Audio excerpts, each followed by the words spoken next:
Giribandhu T state सम्बन्धी फैसला कार्यान्वयन नगरेर अदालतको अवहेलनामा कारबाही हुनुपर्ने मागसहित प्रधानमन्त्री केपी शर्मा ओली विरुद्ध सर्वोच्च अदालतमा अदालतको अवहेलना सम्बन्धी निवेदन दर्ता, ओलीलाई पदमुक्त गर्न माग। केपी शर्मा ओली रहुन्जेल वामपन्थी एकता नहुने माओवादी केन्द्रका अध्यक्ष तथा पूर्व प्रधानमन्त्री पुष्पकमल दाहाल प्रचण्डको दाबी। भन्छन्, अध्यादेश राष्ट्रिय सभाबाट कुनै हालतमा पास हुन दिँदैनौँ। भूमि सम्बन्धी अध्यादेश ल्याएर सर्वोच्च अदालतको परमादेश कार्यान्वयनमा अवरोध गरेको आरोप सहित प्रधानमन्त्री केपी शर्मा ओली विरुद्ध अदालतको अवहेलना सम्बन्धी मुद्दा दायर। सर्वोच्च कार्यकारी अधिकारको कपटपूर्ण प्रयोग गरिएको आरोप। आफ्नो पार्टीका तर्फबाट ल्याइएका नीति तथा कार्यक्रम देश र जनताका पक्षमा रहेको नेपाल कम्युनिस्ट पार्टी, एकीकृत समाजवादी नेकपा यसका सम्मानित नेता तथा पूर्व प्रधानमन्त्री झलनाथ खनालको भनाई, अन्य पार्टीभन्दा नेकपा यसको नीति तथा कार्यक्रम राम्रो रहेको दाबी। बहुमतका आधारमा संसदीय अभ्यास र प्रक्रिया मिच्ने काम भएको प्रतिनिधि सभामा प्रतिपक्षी दलका सांसदहरूको आरोप। संसदीय समितिले सर्वसम्मतिबाट पारित गरेको विधेयकलाई बेवास्ता गरी बहुमतका आधारमा पारित गरेको भन्दै आपत्ति। आर्थिक कार्यविधि तथा वित्तीय उत्तरदायित्व सम्बन्धी विधेयक प्रतिनिधि सभाबाट फिर्ता। अर्थमन्त्री विष्णु पौडेलले राखेको विधेयक फिर्ता लिने प्रस्ताव बहुमतले स्वीकृत। राष्ट्रिय र अन्तर्राष्ट्रिय रूपमा हुने कारोबारलाई सुरक्षित बनाउन विधेयक ल्याइएको अर्थमन्त्री विष्णु पौडेलको प्रष्टीकरण। सुरक्षित कारोबार ऐनले मूलतः चल सम्पत्तिको धितोमा हुने कारोबारलाई सुरक्षित, व्यवस्थित एवं प्रभावकारी बनाई चल सम्पत्ति उपरको दायित्व परिपालना गराउने उद्देश्य लिएको जानकारी। सामाजिक सञ्जाल सम्बन्धी विधेयक नियन्त्रण र बन्द गर्न नभई नियमन गर्न ल्याइएको सञ्चार तथा सूचना प्रविधि मन्त्री पृथ्वी सुब्बा गुरुङको जवाफ। विधेयक संसदबाट पारित हुने भएकाले निर्णय संसदले नै गर्ने जानकारी। एमाले संविधान खारेज गर्ने पार्टी नभएको नेता योगेश भट्टराईको प्रष्टीकरण। भन्छन्, प्रचण्ड विध्वंस गर्दै हिँड्छन्, अरूलाई पनि त्यस्तै देख्छन्। अध्यादेशबाट देश चलाउने कुरा निरङ्कुशताको प्रस्थान बिन्दु भएको नेपाली कांग्रेसका नेता डाक्टर शेखर कोइरालाको भनाई। नेपाली कांग्रेसको संस्कार अध्यादेशबाट देश चलाउने नभएको प्रष्टीकरण। निर्वाचन अगाडि गठबन्धन गर्ने व्यक्ति कांग्रेस नरहने महामन्त्री गगन थापाको भनाई। 2084 सम्म राम्रो काम गरेर जनतामा जान सक्नुपर्नेमा जोड। राष्ट्रिय सभाको सोमबारको बैठकले मिडिया काउन्सिल विधेयक 2080 पारित गर्यो। प्रतिनिधि सभाबाट सुरक्षित कारोबार पहिलो संशोधन विधेयक सर्वसम्मतिले पारित।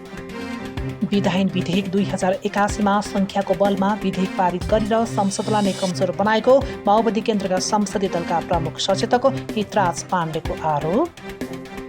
समितिबाट आएका हरेक प्रतिवेदनमाथि सरकारले फेरि संशोधन राख्न पाउने नजिर स्थापना भएकोमा राष्ट्रिय स्वतन्त्र पार्टी रासपाकी सांसद शोभिता गौतमको आपत्ति। सामाजिक सञ्जाल सञ्चालन सम्बन्धी विधेयकप्रति सांसद विराज भट्ट श्रेष्ठको असन्तुष्टि।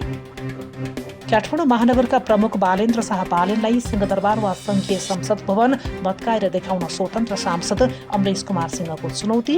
बालेनले कबाडी व्यवसायमाथि दमन गरिरहेको आरोप। भन्छन्, हिम्मत भए संसद भवन भत्काएर देखाऊ। कांग्रेसको महाधिवेशन 2084 पछि गरेर पार्टीमाथि वैधानिक सङ्कट पार्ने अधिकार कसैलाई नभएको स्वास्थ्य तथा जनसङ्ख्या मन्त्री प्रदीप पौडेलको भनाई। 84 भन्दा पछाडि अधिवेशन गर्दा पार्टीको वैधानिक सङ्कट पैदा हुने दाबी। वनभित्र रहेका काठहरू लिलाम गर्नका लागि कार्ययोजना बनाउन प्रदेश मन्त्रालयलाई आवश्यक निर्देशन दिएको वन तथा वातावरण मन्त्री ऐनबहादुर शाही ठकुरीको भनाई। वनभित्रको काठहरूको दिगोपन व्यवस्थापन गरी काठको आयातलाई निरुत्साहित गर्ने गरी काम गरिरहेको जानकारी। दलित समुदायका नागरिकलाई मान्छे हुन नदिन राज्यका संयन्त्रहरू परिचालन गरिएको राष्ट्रिय स्वतन्त्र पार्टी रासपाका प्रमुख सचेतक सन्तोष परियारको आरोप।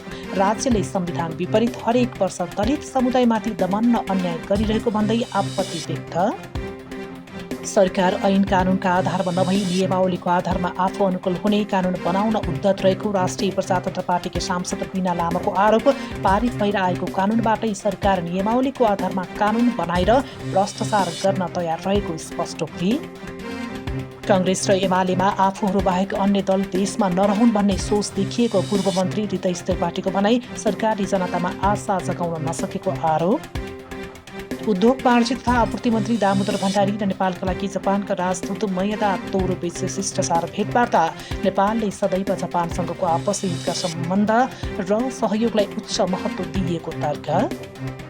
100% सुरक्षित खानेपानीको पहुँच पुर्याउन 3 तहका सरकारबीच समन्वयको आवश्यक रहेको खानेपानी मन्त्री प्रदीप यादवको भनाई। सुरक्षित खानेपानीको पहुँच अझै 73% नागरिकमा पुर्याउनु पर्ने आवश्यकता रहेकोमा जोड।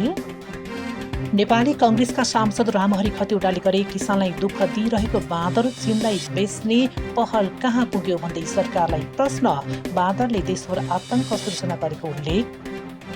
वर्तमान पार्टी सभापति शेरबहादुर देउबा पूर्ण रूपमा असफल भएको कांग्रेसकी नेत्री सुजता कोइरालाको टिप्पणी।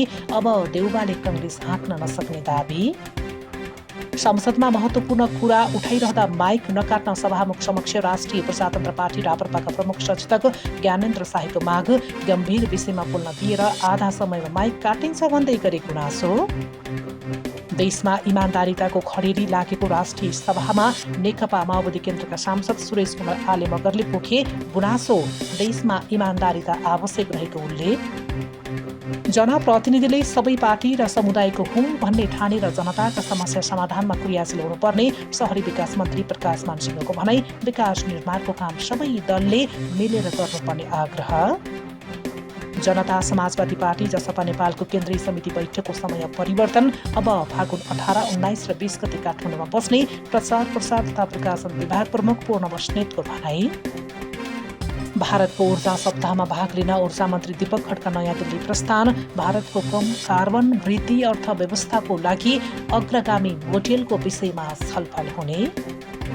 नागरिकलाई सहज र सरल सेवा दिने सम्बन्धमा थप सुधारका उपायहरू अवलम्बन गर्न आवश्यक रहेको अख्तियार दुरुपयोग अनुसन्धान आयोगका प्रमुख आयुक्त प्रेम कुमार राईको भनाई। प्रदेश सरकार र पालिका सरकारबाट प्रदान गर्ने सेवा झन जटिल र खर्चिलो हुन गई नागरिकले सहज र सरल सेवा प्राप्त गर्न नसकिरहेको अवस्था रहेको जिकिर।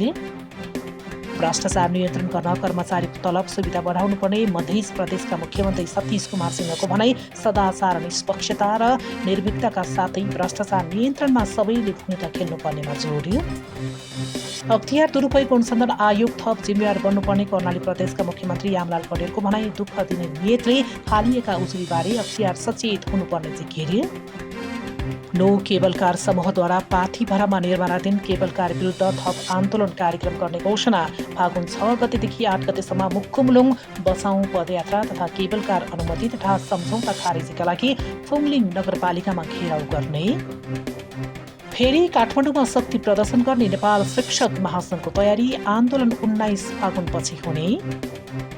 पशुपति क्षेत्रमा महाशिवरात्रिको तयारी सुरु। यस वर्ष फागुन 14 गते बुधबार महाशिवरात्रि पर्व देशभर मनाइँदै। बहुत्तरीमा जंगली बदेल गाउँ र नगरका बस्तीमा बसेर बालीमा क्षति पुर्याउन थालेपछि किसान चिन्तित। आहाराको खोजीमा पछिल्लो समय वनबाट गाउँ बस्ती चिर्ने बदेलको संख्या बढ्दो। सिराहाको लाहानमा रहेको देवी दह संरक्षणको अभावमा कुरो बन्दै। दहको उचित संरक्षण गर्न सकिएमा आन्तरिक तथा बाह्य पर्यटकको रोजाइमा पर्ने निश्चित।